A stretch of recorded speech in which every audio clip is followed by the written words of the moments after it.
오늘도 좋은 교회 성전에 나와서 예수 그리스도로 말미암아 하나님께서 기뻐하실 거룩한 산 제물을 드리며 예배드리는 좋은 교회 성도 여러분에게 하나님의 크신 사랑과 예수님의 은혜의 축복과 성령님의 사귐이 함께 하시기를 주님의 이름으로 축원합니다.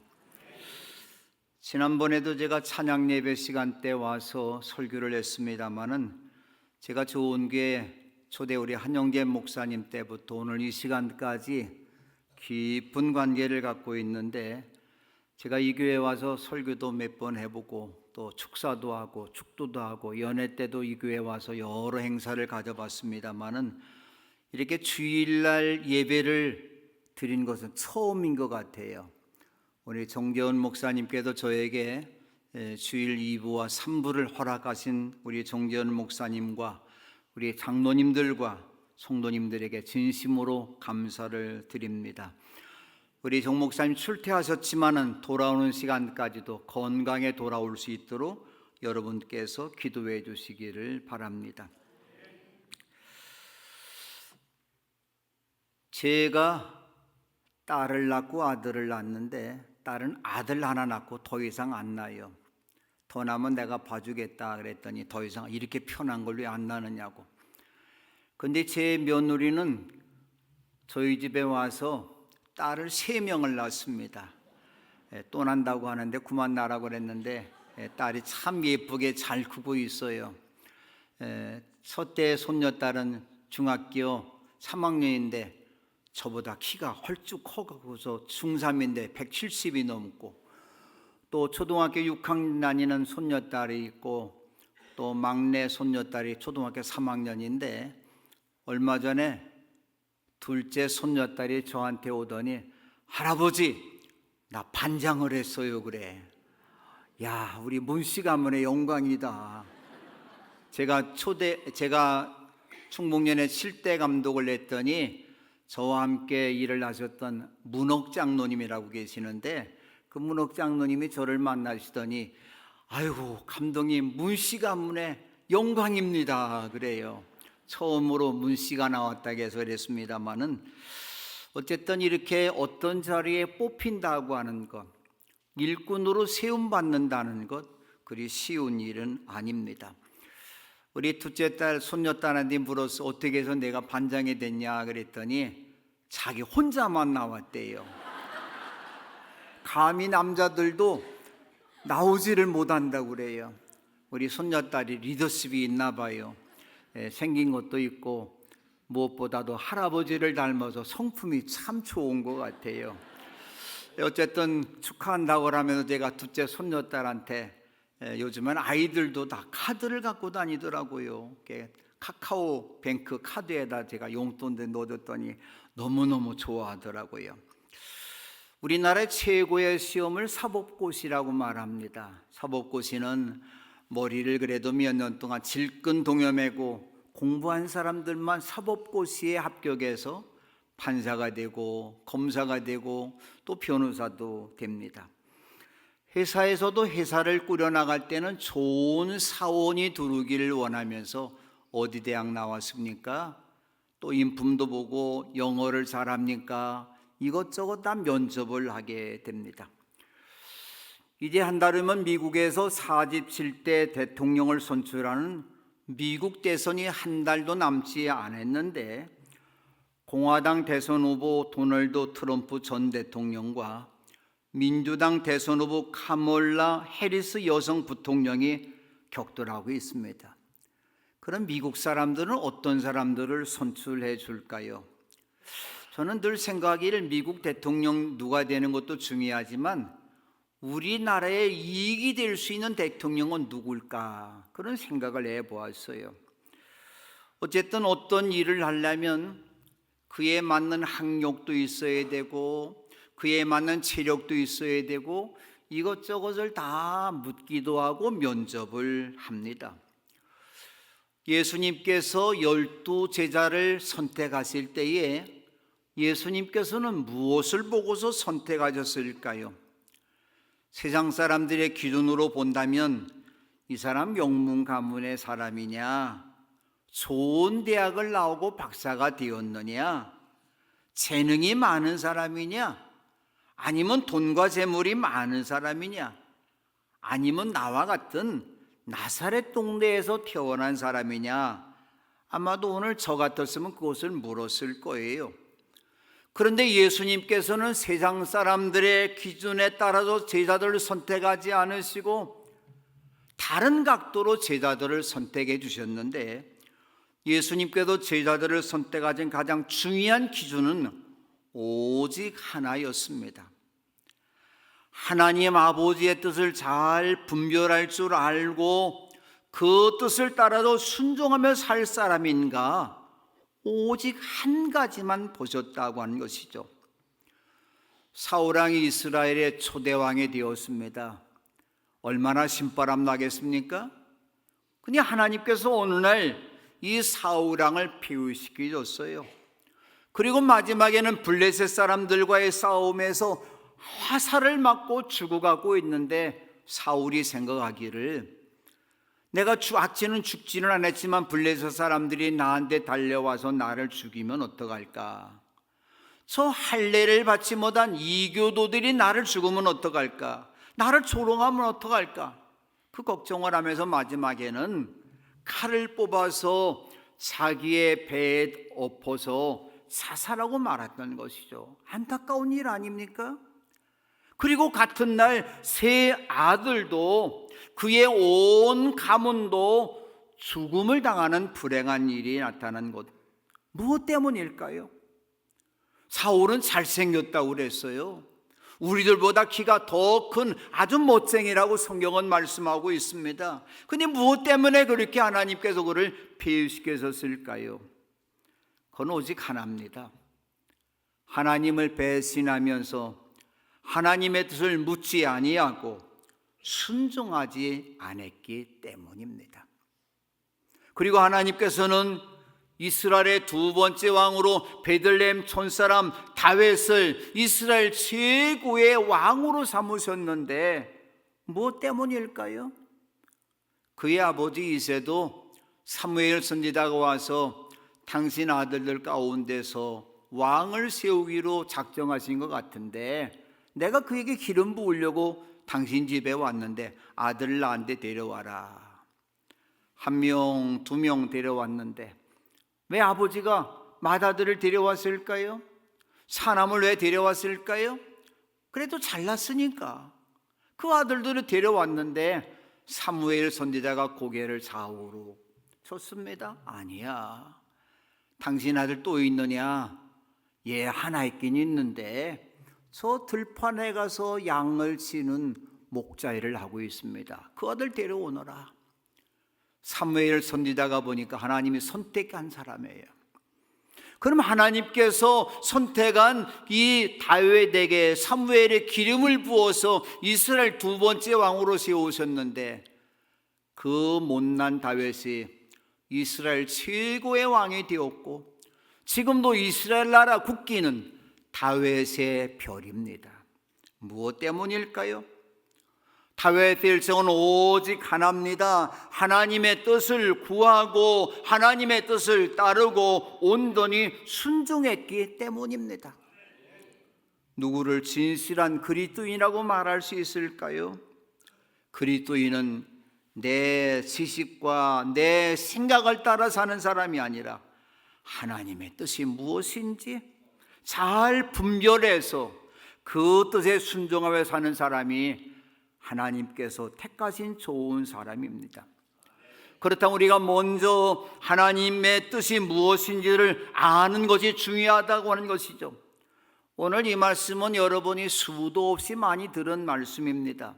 근데 하나님의 말씀은 되새김질하면서 오늘 나에게 주는 말씀으로 받고 은혜 받는 여러분 되시기를 바랍니다. 그래도 하나님의 뜻을 바로 알고 그 뜻대로 살아서 하나님을 기쁘게 해드리는 좋은 교회 성도들이 되시기를 주님의 이름으로 축원합니다. 첫 번째로 나에게 바라신 하나님의 뜻은 교회에서 지도하고 훈계하는 지도자를 알아보고 사랑으로 극진히 존경하는 것입니다. 바울 사도는 사도 자리에 있었지만은 교회 성도들을 형제자매라고 부르고 있어요. 형제님, 자매님이라고 부르면서 이렇게 부탁을 합니다. 여러분 가운데서 수고하며 주님 안에서 여러분을 시도하고 훈계하는 이들을 알아보십시오. 그들이 하는 일을 생각해서 사랑으로 그들을 극진히 존경하십시오. 우리들이 사랑하고 존경해야 될 분이 누굴까요? 아마도 많이 있을 겁니다. 근데 우리 성도들이 제일 먼저 사랑하고 존경해야 되는 분은 이 교회에서 말씀을 전하시는 정재훈 목사님과 우리 부목사님들과 담임 목사님을 도와서 예배와 성례를 하고 그 밖에 행사를 집행모자하는 장로님들과 속회 인도자님들 또 선교회장 같은 분이라고 그러는 생각이 되어집니다. 바로 좋은 교회는 이런 분들을, 좋은 지도자들을 알아보고 사랑으로 극진히 존경하라고 바울 사도가 부탁하고 있습니다. 왜 존경해야 될까요?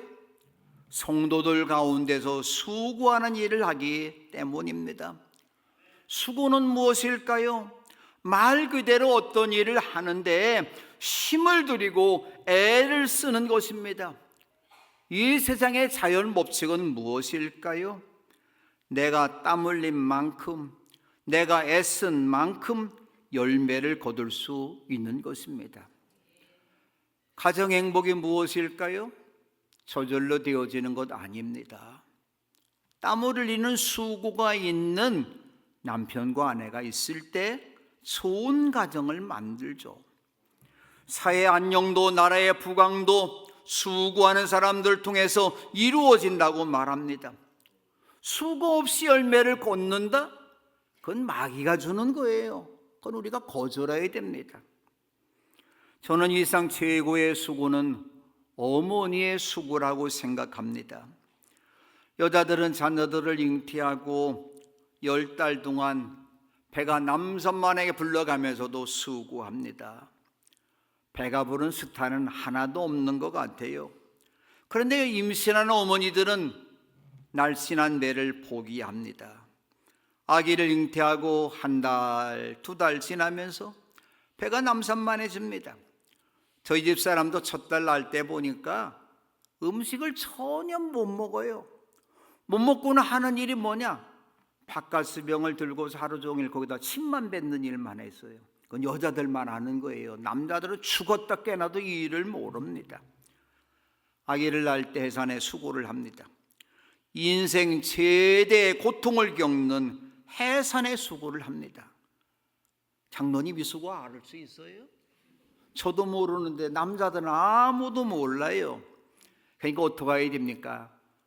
옆자리에 아내가 있습니까? 옆자리에 아내한테 이 고개를 꾹뻑 숙이면서 정말 고마워. 한번 인사 한번 해보십시다. 왜 남자들 안 하세요? 딴 사람이 있어서 그런가? 아버지가 된 거 나는 수고도 하나도 안 하고 아버지가 됐어요. 얼마나 감사합니까? 아내 덕분에 자녀를 얻고 아버지라는 말을 들을 수 있으니 우리 아버지 되시는 분들, 남편 되시는 분들 아내에게 평생 고마워. 저도 사실은 고맙다는 말을 잘 못해요. 충청도 사람이라 속으로는 하는데 겉으로는 못하는데 그래도 가끔가다 고마워 그 말을 하는데 우리 좋은 게 우리 남편 되시는 분들 아내들에게 고마워 감사해. 오늘 예배 끝나고 나가시면서 아내 손 꼭 잡고서 그 말하시기를 바랍니다. 우리 교회에서도 영적 지도자들의 수고를 알아야 되는데 왜 영적 지도자들의 수고를 알아야 된다고 말합니까? 고린도전서 4장 15절에서 바울은 이렇게 말합니다. 그리스도 안에서 여러분에게는 1만 명의 스승이 있을지 몰라도 아버지는 여럿이 있을 수 없습니다. 그리스도 예수 안에서 복음으로 내가 여러분을 낳았습니다. 영적인 지도자 목사님은 여러분의 믿음의 아버지라고 하는 것이죠. 복음으로 나왔다는 것이죠. 바울 사도도 베드로도 많은 주의 종들이 모든 교회 성도들을 복음으로 낳았기 때문입니다. 목사님만 이러한 지도자일까요? 저는 아니라고 그랬어요. 목사님을 돕는 장로님들도, 교회 임원들도, 속자님들도, 인도자들도 이 수고를 냈기 때문에 우리는 존경해야 됩니다. 교회학교 교사도 존경해야 됩니다.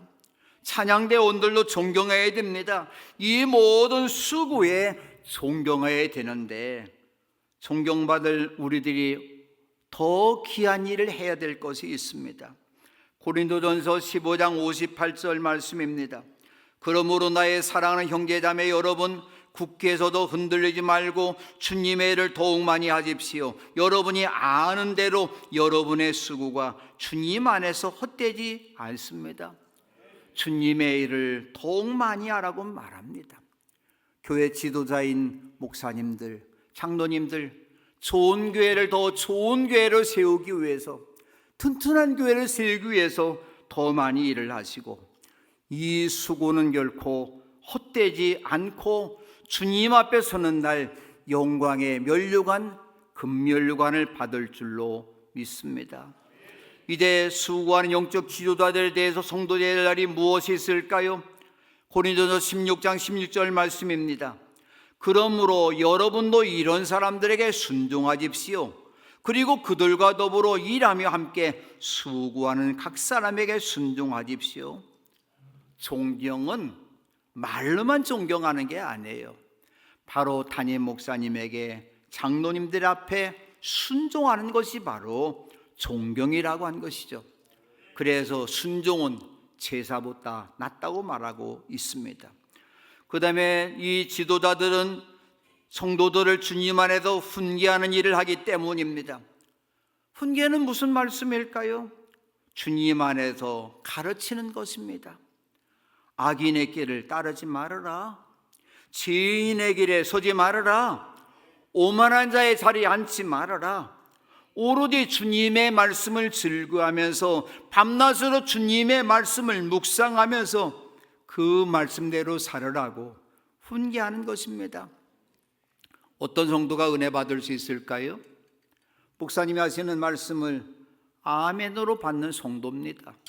그런데 은혜를 못 받는 성도들 보면은, 아이고 오늘 목사님이 나를 치는 설교했어. 치는 설교입니까? 하나님의 말씀이잖아요. 훈계의 말씀을 아멘으로 받으시는 여러분 되시기 바랍니다. 세 번째로 나에게 바라신 하나님의 뜻은 서로 화목하게 지내는 것입니다. 여러분은 서로 화목하게 지내십시오. 화목하게 지내는 것, 하나님의 뜻입니다. 바울 사도가 고린도 교회를 바라보면서 너무너무 마음이 아픈 것이 있습니다. 고린도 교회에 많은 성도들이 모이고 사실은 큰 교회입니다. 근데 그 교회 모든 성도들이 나는 바울 편이야, 나는 아볼로 편이야, 나는 게바 편이야, 나는 베드로 편이야, 나는 이것저것도 아니고 그리스도 편이야, 편가리 합니다. 그러면서 교회가 불화가 됩니다. 여러분, 교회는 내 편 있을 수가 없어요. 목사 편, 장로 편 있을 수가 없어요. 우리는 모두가 예수님 편이 되어야 된다고 하는 것이죠. 여러분, 가정 행복이 무엇일까요? 돈이 아닙니다. 좋은 아파트 살고 좋은 외제차 몰고 명품 옷을 입고 명품 시계를 차고 명품 구두를 신고 사는 행복이 아니에요. 행복이 어디에 있을까요? 잠언 17장 1절에도 말씀하기를 마른 빵 한 조각을 먹으며 화목하게 지내는 것이 진수성찬을 가득히 차린 집에서 다투며 사는 것보다 낫다. 부자로 안 살아도 상관없어요. 가난하게 살아도 화목하게 지내는 것, 행복한 가정을 만드는 길인 거죠. 예수님께서도 제자들에게 서로 화목하게 지내라고 말씀하고 있습니다. 우리나라 정치가 무엇이 문제일까요? 여당과 야당이 너무나 편가르기만 합니다. 지역으로, 학교로, 당으로 편을 가르고 편 가르는 일을 뛰어넘지를 못하고 있습니다. 제가 공주 영명고등학교를 나왔는데 초대 우리 한영재 목사님이 영명고등학교 제 6년 후배입니다. 한영성 목사님 돌아가셨지만 한영성 목사님의 고등학교 1년 후배인데 같은 골목에서 오랫동안 이렇게 살았어요. 그 영명고등학교 출신 가운데 지금 우리 감리교회 감독 되신 분이 7분이나 됐어요. 한 학교에서 감독이 이렇게 많이 되신 분은 그렇게 저 영명고등학교 분이 없는데 아까 어떤 부목사님이 오시더니 저한테 그래요. 저도 영명고등학교 출신입니다. 그래서 제가 물었어요. 목사님 몇 해입니까? 그랬더니 몇 해인지 모른대. 자기가 몇 해인지 모른대. 그래서 앞으로 횟수는 꼭 알고 다녀라. 나는 영명고등학교 16회 나왔다. 그렇게 이야기를 했습니다. 여러분, 같은 학교끼리 서로 만나서 우리끼리만 하면 좋다. 아니에요. 우리 교회에서도 가까운 사람이 있을 거예요. 그러나 그걸 뛰어넘어서 처음 만나는 사람들 맞아주고, 제가 목회를 할 때 그랬어요. 장로님들 처음 나오신 분 있으면 내 맨날 옆자리 같은 한 사람끼리 앉지 말고 처음 나온 사람 옆자리에 앉아서 어디서 오셨습니까? 묻기도 하고 옆자리에도 찬송가도 좀 찾아주고 그러십시오. 내 말 어지간히 안 들어. 끼리끼리 앉아. 끼리끼리 앉지 말고 여러분이 지켜야 되는 자리가 있지만 때로는 다른 성도님들과 함께 앉아서 화목하게 할 수 있는 여러분 되시기를 바랍니다. 근데 화목하라고 하는데 화목할 수 있을까요? 화목할 수 없어요. 나도 보이지 않게 영명학교 출신들에 대해서 더 관심을 갖고 있어요. 같은 학교 나온, 신학교 나온 사람 관심을 갖고 있어요. 어려워요. 근데 예수님이 말씀하시기를 오늘 우리에게 화목해야 된다. 서로 화목하게 지내라 말씀합니다. 그리고 예수님의 그 성품을 닮은 사도 요한도 요한일서 4장 10절에서 이렇게 말씀합니다. 사랑은 이 사실에 있으니 곧 우리가 하나님을 사랑한 것이 아니라 하나님이 우리를 사랑하셔서 자기 아들을 보내어 우리의 죄를 위하여 화목제물이 되게 하신 것입니다. 화목제물은 어떻게 됐습니까? 십자가죠. 여기도 십자가가 지금 달려 있습니다. 아마 여자분들도 금목걸이 십자가 이렇게 달려있는 분이 있을 거예요. 장식품입니까? 아니에요. 십자가는 죽음의 형틀입니다. 죽음의 형틀을 짊어진 예수님께서 제자들을 향해서 말씀하신 것이 자기 십자가를 지고 나를 따르라. 너 죽으라는 거예요. 왜 교회에도 소리가 커질까요? 십자가를 안 지니까 그래요. 제가 매포감리교에서 23년을 목회하다가 4년 전에 은퇴를 했는데 그 교회 처음 갔더니 장로님이 그러시 우리 매포교회는 당회를 하면 3시간 합니다 그래요.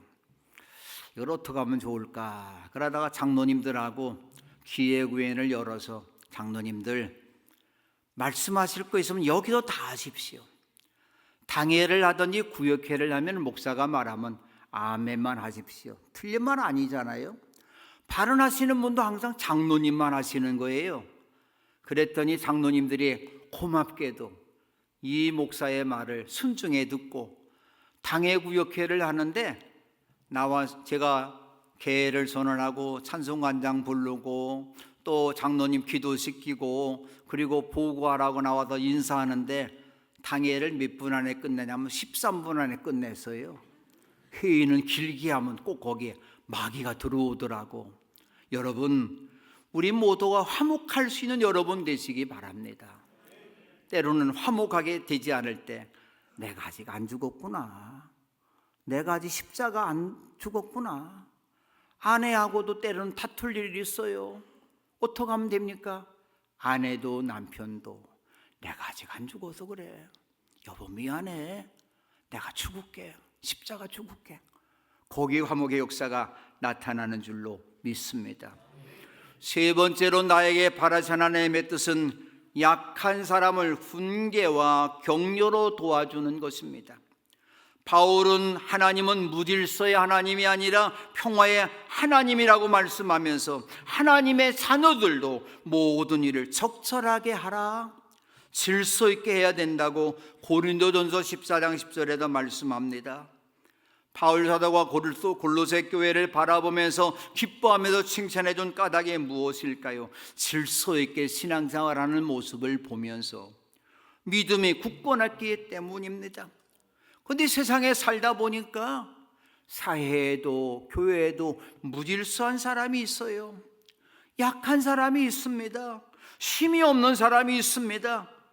우리들이 생각해, 하나님 이런 사람들 사라지게 해주세요. 그런 기도하면 좋을까요? 그러면 좋은 세상이 올 수 있을까요? 아닙니다. 교회의 사명은 바로 여기에 있습니다. 무질서한 사람은 그를 훈계하고 마음이 약한 사람을 격려하고 힘이 없는 사람을 도와주어야 한다고 말하고 있습니다. 무질서한 사람은 훈계해야 됩니다. 무질서란 것이 무엇일까요? 그 원어적인 의미로 본 대표적인 말이 게으른 사람이라고 말합니다. 그러므로 우리가 먼저 열심을 품고 주님의 일을 하고 주님의 일에 게으른 사람들을 열심을 품고 주님의 일을 할 수 있도록 훈계해 줘야 된다는 것이죠. 속장님의 사명이 여기 있습니다. 그 집사님에게, 권사님에게 우리도 열심히 하십시다. 좋은 교회, 정말로 좋은 교회 아닙니까? 담임 목사님 좋은 분 오시지 않았습니까? 우리 좋은 교회 장로님들 좋은 장로님 아니십니까? 그러면서 여러분 서로 격려해 줄 수 있는 여러분 되시기를 바랍니다. 격려는 무엇일까요? 약한 사람, 무력한 사람, 자신이 없는 사람, 낙막한 사람, 할 힘을 잃은 절망하는 사람들이죠. 그들을 향해서 격려해 주는 거예요. 격려는 무엇일까요? 마음이 약한 사람을 치료하고 살리는 최고의 치료약이라고 한 것이죠. 직장에서 일 때문에, 상관 때문에 힘을 잃은 남편을 격려하십시다. 여러분, 남편 되시는 분들 아내 격려를 그렇게 힘을 얻어요. 여보 수고했어. 상관들에게 눈치 보느라고 눈칫밥 먹으면서 이 월급 봉투 갖다 주는 거 너무너무 고마워. 아내가 그 말을 하면 남편은 또 가만히 있을까요? 아니야. 가정 살림하는 거 너무너무 어려운데도, 살림살이 어려운데도, 내가 월급도 집구리만 채 갖다 주는데도 당신이 너무너무 수고했어. 격려해 줄 수 있는 남편과 아내가 되시기 바랍니다. 성도들도 서로 격려해 주시기를 바랍니다. 바나바가 사도들로부터 칭찬받았던 가장 중요한 까닭이 무엇일까요? 그는 위로의 사람이었습니다. 격려의 사람이었습니다. 좋은 교회 모든 성도들이 위로의 사람, 격려의 사람이 되시기를 바랍니다. 힘이 없는 사람 도와주어야 됩니다. 힘이 없다는 말 속에는 무엇일까요? 육체적으로 약한 사람도 말하지만 마음이 약한 사람도 있습니다. 지혜가 없어서 공부를 못하는 사람도 있습니다. 경제적으로 어려움을 겪는 사람도 있습니다. 사랑하는 가족을 잃어서 살아갈 힘을 잃은 사람들, 이런 사람들이 여러분의 옆에 있을 거예요. 그들을 향해서 격려하고 도와줄 수 있는 여러분 되시기를 바랍니다. 네 번째로 나에게 바라신 하나님의 뜻은 오래 참는 것입니다. 14절 하반절 말씀, 모든 사람에게 오래 참으십시오. 우리 속담에도 참을 인자가 3번이면 살인을 멸한다는 말이 있습니다. 말하기 전에, 행동하기 전에 마음에 새긴 참을 인자를 3번 말하라고 한 것이죠. 세상 사람들도 참을 줄 아는데 우리 그리스도인들이 참아야 될 까닭이 바로 여기에 있습니다. 참음은 성령의 열매이기 때문입니다. 성령의 열매일 뿐만 아니라 이 참음으로 바울 사도는 우리를 향해서 이렇게 말합니다. 하나님을 택하심의 받음을 받은 사람이냐? 하나님의 사랑을 받는 거룩한 사람이냐? 동정심의 옷을 입고 친절함과 겸손함과 온유함과 오래 참음의 옷을 입어라, 그렇게 말씀하고 있습니다. 저도 양복을 교회에서 많이 이렇게 장로님이 해주신 것도 있고 이제 성도님도 해줬는데, 은퇴를 하면서 제가 몸무게가 한 5kg가 빠졌어요. 5kg가 빠져서 여기 보통 교회 갈 때는 그냥 콤비나 입고 가고, 얘 원로 목사니까 콤비나 입고 가고 그냥 이렇게 차이나 갈라 하는데, 지난번에 이 교회에서 혼신 예배 와서 설교해 달라고 그래서는 옷을 입으려고 하는데 보니까 옷이 너무 커요. 그런 토요일 날 우리 집 사람이 당신 그 옷 입고 가면 너무 헐렁해 보여. 그래도 아내가 남편 사랑하나 봐요. 그래서는 제천에서 좋은 옷집에 가서 이 옷을 하나 사주더라고. 보니까 먼저 입던 옷하고 지금 입는 옷을 보니까 우하기만 해도 이만큼 차이가 나요. 바지도 그냥 제가 허리 사이즈가 많이 나갔는데 허리 사이즈 거의 1인치 이상 빠지더라고요. 제가 옷을 입고 이 교회에 오면서, 그렇지, 목사는 옷 입는 것도 중요하지만 더 중요한 게 있구나. 주님이 입혀주시는 옷을 입어야 되겠구나. 주님이 입혀주시는 겸손의 옷을 입어야 되겠구나. 온유의 옷을 입혀야 되겠구나. 그런 생각을 해보았습니다. 초대교회가 승리한 까닭이 무엇일까요? 주님의 십자가를 바라보면서 참았기 때문입니다. 좋은 대학에 들어가는 사람은 누가 좋은 대학 들어갈까요? 저는 공부를 1등하지 못했어요. 그저 고등학교 한 120명 우리 친구들이 있었는데 전체 한 120명 가운데서 한 10몇 등하고, 그리고 반장 해봤으면 좋겠는데 난 반장 한 번도 못 해봐서, 우리 손녀딸 반장 됐다고 내가 용돈 줬다고 하지 않습니까? 그런데 오늘 우리 모두가 이런 일은 우리가 하지 못했다 할지라도 참으며 살으면 언젠가는 주님이 우리를 귀하게 쓰시는 줄로 믿습니다. 주님 오시는 그날까지 여러분이 오래오래 참음으로 옷을 입고 주님 오실 때까지 등과 기름을 준비하고 참고 견디시는 여러분 되시기 바랍니다. 다섯 번째로, 나에게 바라신 하나님의 뜻은 악을 악으로 갚지 않는 것입니다. 15절 상반절 말씀입니다. 아무도 악으로 악을 갚지 말고. 근데 오늘 우리 그러지 못해요. 꼭 악을 악으로 갚고 싶어요. 선우 갚는다는 거 어려운 일입니다. 그런데 세상에 사는 동안 천국의 삶을 살기를 원한다면 악을 선으로 갚아야 되는 것, 바로 예수님의 가르침인 것이죠. 산상수훈을 통해서 예수님이 말씀합니다. 내 이웃을 사랑하고 내 원수를 미워하여라고 하는 것을 말한 것을 너희는 들었다. 그러나 나는 너희에게 말한다. 너희 원수를 사랑하고 너희를 박해하는 사람을 위하여 기도하여라. 미운 사람이 있습니까? 남편이 때로는 미워집니까? 때로는 누가 미워질 때가 있습니까? 그를 위해서 기도하면은 사랑하는 마음을 주님께서 주실 줄로 믿습니다. 그리고 주님 앞에 서는 날 귀한 상급을 받는 줄로 믿습니다. 여섯 번째로, 나에게 바라신 하나님의 뜻은 모든 사람에게 항상 좋은 일을 하려고 애쓰는 것입니다.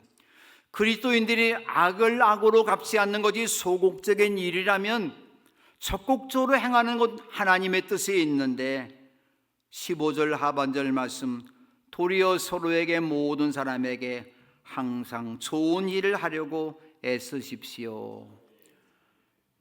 우리 며느리가 우리 매포교회 어린이집 원장을 하고 있는데, 아이들이 좋은 일을 하면 참 잘했어요 스티커를 주고 도장을 찍어줘요.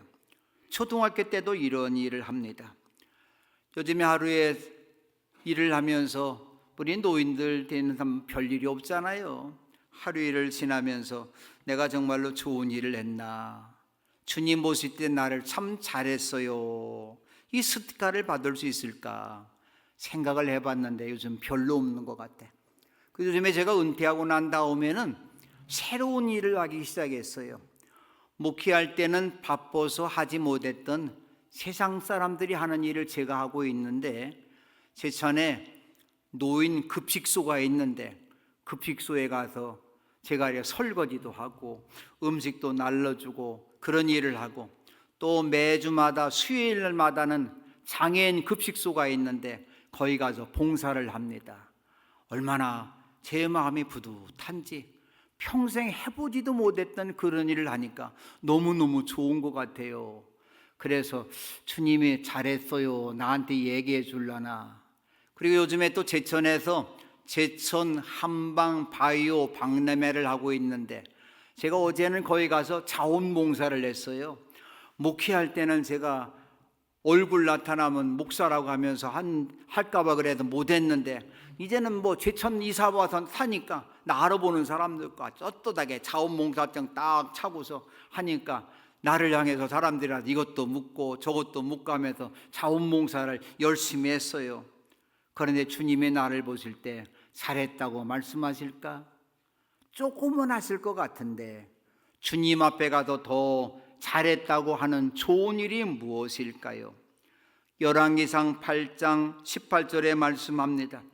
주님께서 나의 아버지 다윗에게 이르시기를 내가 내 이름을 기를 성전을 지으려고 마음을 품은 것은 아주 좋은 일이다. 다윗이 하나님의 이름을 기를 성전을 지으려고 마음을 품은 것만 보시고도 좋은 일이라고 말씀했습니다. 여러분, 좋은 교회를 세우고 건축하고 좋은 교회를 앞으로 여러분이 더욱더 정재원 목사님과 함께 튼튼한 교회로 세우는 일, 하나님께서 보시기에 좋은 일이라고 한 것이죠.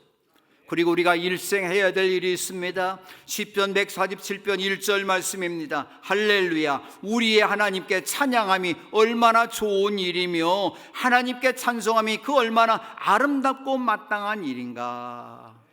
하나님을 찬양하는 일, 여러분 주님 부르시는 그날까지 찬양대 하시기 바랍니다. 좋은 성대를 주실 줄로 믿습니다. 우리 악기 하시는 분들도 열심히 하시기 바랍니다. 하나님을 향해서 찬양하는 일, 여러분이 찬양하면 하나님이 기뻐 받으시면서 여러분의 더 귀한 하늘에 신령한 복을 내려주실 줄로 믿습니다. 그런데 하나님을 위해서만 좋은 일을 해야 되지만 하나님께서 우리에게 부탁하신 말씀이 또 있어요. 십자가는 무엇일까요? 하나님과 나와의 관계가 있다면 너와 나와의 관계, 이웃과 이웃과의 관계가 있는데 십자가의 복음이 여기에 있습니다. 예수님이 말씀하셨죠. 오른뺨을 치는 사람에게 왼뺨까지 돌려대라. 속옷을 가지려는 사람에게 겉옷까지 내주어라. 억지로 오리를 가자고 하면 심리를 같이 가주어라. 나에게 너에게 달라는 사람에게 주고 꾸려는 사람에게 물리치지 말고 주어야 된다. 저는 이 말씀을 들으면서 늘 고민해요. 난 못할 것 같은데. 사실 어려운 거예요. 우리가 실천할 수 있는 일 사실 어려운 게 너무 많아요. 그런데 좋은 일은 바로 지금 이 시간부터 시작할 수가 있습니다. 말로 하는 거 돈 한 푼도 안 들어요. 수고 안 해도 됩니다. 한번 따라 하십시다. 좋은 교회는 충북연에서 제일 좋은 교회입니다. 정재원 목사님은 대한민국에서 제일 설교도 잘하고 멋진 목사니다. 할렐루야. 옆 사람 얼굴 한번 쳐다보시면서 성도님 참 멋져 보이십니다. 여러분, 돈 안 드는 거 열심히 하세요. 바로 좋은 일은 여기서부터 시작을 하면서 흠잡는 말, 거짓말, 흉보는 일, 수군거리는 말을 다루다 버려버리고 서로 칭찬해주고 격려하면서 좋은 일하는 여러분 되시기 바랍니다. 마지막으로 나에게 바라신 하나님의 뜻은 항상 기뻐하고 끊임없이 기도하고 모든 일에 감사하며 사는 것입니다. 하나님이 오늘 이 시간도 나에게 바라시는 뜻이 여기에 있는데 이 말씀 수도 없이 들었을 거예요. 그런데 항상 기뻐하고 끊임없이 기도하고 모든 일을 감사하라. 연결이 되어져 있어요. 하나만 잘해도 되는 것이 결코 아닙니다. 기쁨은 기도하는 사람을 통해서 이루어집니다. 기도는 감사하는 사람을 통해서 이루어집니다. 그리고 감사하면 기쁨이 넘치게 된다고 한 것이죠. 누가 기뻐할 수 있을까요? 예수님 한 분만으로 최고의 행복 조건을 가지고 있는 사람입니다. 누가 기도할 수 있을까요? 기도만이 우리의 인생의 열쇠라는 것을 믿는 사람이 기도합니다. 여러분 모두가 기도하면서 감사하며 살면서 작은 일에도 감사하고 이 좋은 교회를 더 좋은 교회로 만들어 가시는 여러분 되시기를 바랍니다. 이 시간 여러분 자신의 신앙을 한번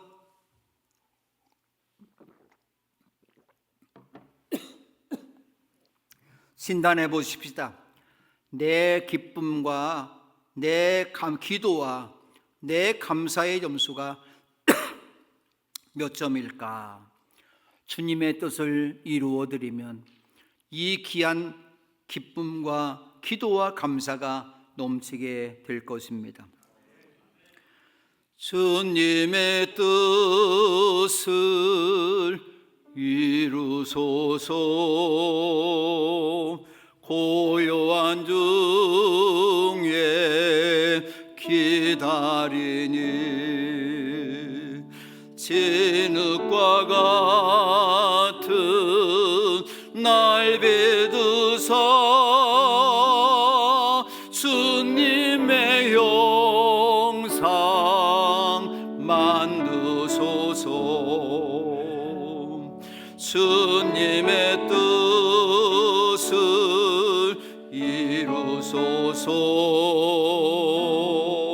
온전히 나를 주장하사 주님과 함께 동행함을 만민이 알게 하옵소서.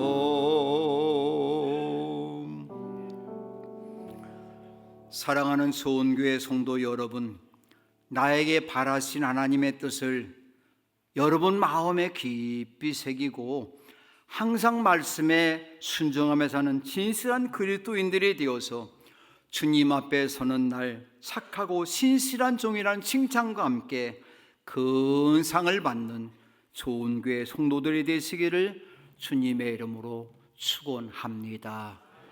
기도합니다.